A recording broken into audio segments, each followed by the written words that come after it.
So hello, magandang umaga mga kaibigan. So narito muli tayo sa ating channel para matuto ng mga kaalaman tungkol sa halaman. So in this day, tuturuan ko kayo kung paano mag-propagate ng bougainvillea. So itong bougainvillea, for your information, ito napakagandang halaman ito. Ito pwede mong pambakod ito sa iyong bakuran dahil nga ito ay may tinik-tinik. So pwedeng maging protection ito against yung mga magnanakaw. And aside from that, ito kadalasan sa mga resort, makikita natin itong bougainvillea na ginagamit nila bilang ornamental plants nila. And to tell you, lumalaki itong bougainvillea at pwedeng maging puno at maganda ito dahil iba-iba ang kulay niya. May purple, merong pink, merong white, merong yellow, merong orange, merong red. So ito talaga ay magandang ornamental plants sa anumang tahanan. So ngayon tuturuan ko kayo kung paano mag-propagate ng bougainvillea. But before that, syempre tuturuan ko kayo ng mga guideline.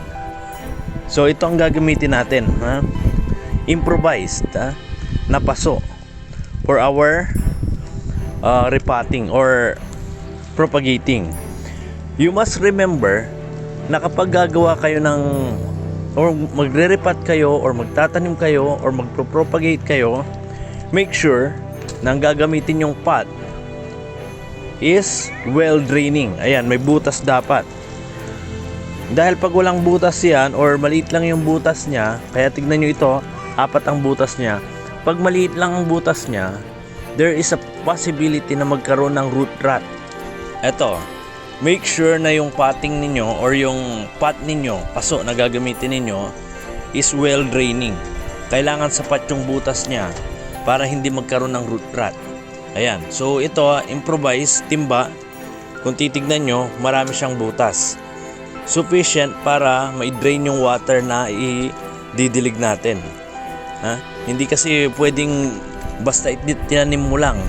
And aside from that, dapat yung lupa or yung potting mix na gagamitin nyo is also well draining. Dapat maganda. So pinaghalong black soil, tapos yung mga balat ng palay, ganon. So in this case or in this video, ito ang gagawin natin. Ito ang gagamitin natin, yung mga pinagsunugan. Okay? So isalin ko na siya dito. Medyo maalikabok lang ito. Okay? Ayan.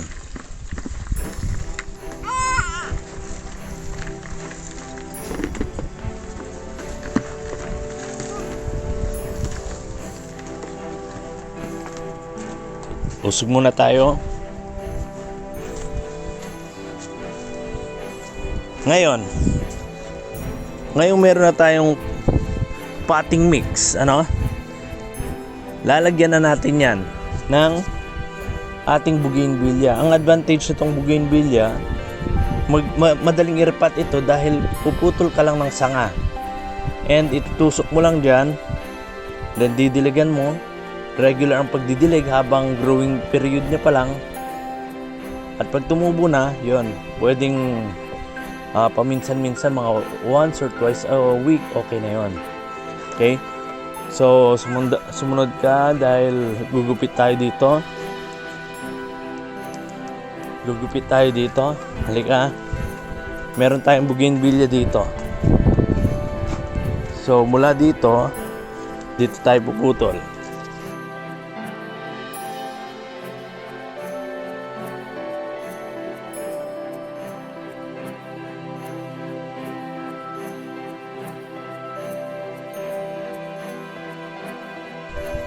Ayan, so nakaputol na tayo ng bougainvillea. Mag-ingat lang mga kaibigan dahil ito nga ay maraming tinik. So, okay.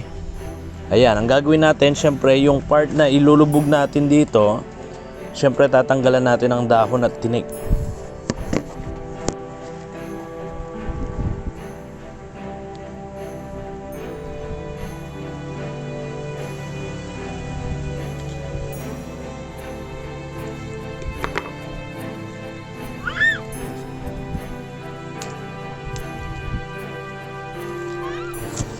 Ayan, hinati na natin sa dalawa para dalawang itatanim natin para sigurado na tutubong dalawa yan.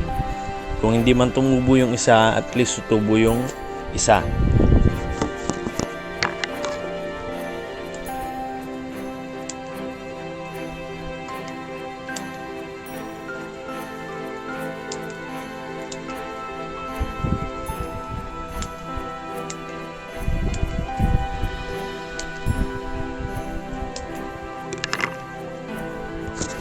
Ayan, so nakita nyo na ready na siya para itanim.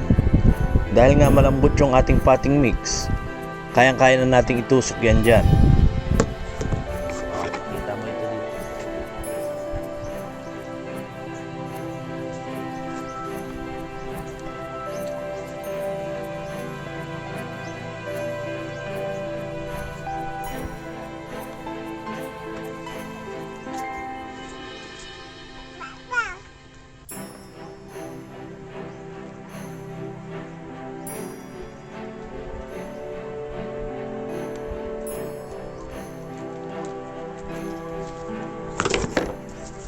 So ayan ang bougainvillea natin. So nakapag-propagate na tayo ng ating bougainvillea. Now, didiligan lang yan araw-araw sa kanyang growing period at iwasan mong magalaw itong bougainvillea plant kasi nga sensitive siya. So ayan, dyan na natapos ang ating pagre-repot or ating pagpropagate ng bougainvillea. I hope you learned something from this video. Kung gusto nyo pa ng ganitong mga videos tungkol sa halaman, don't forget to click the subscribe button at yung notification bell sa baba ng ating video para lagi kayong updated sa aking mga latest uploads sa aking channel. So that's all for now, and as always, have a nice day everyone.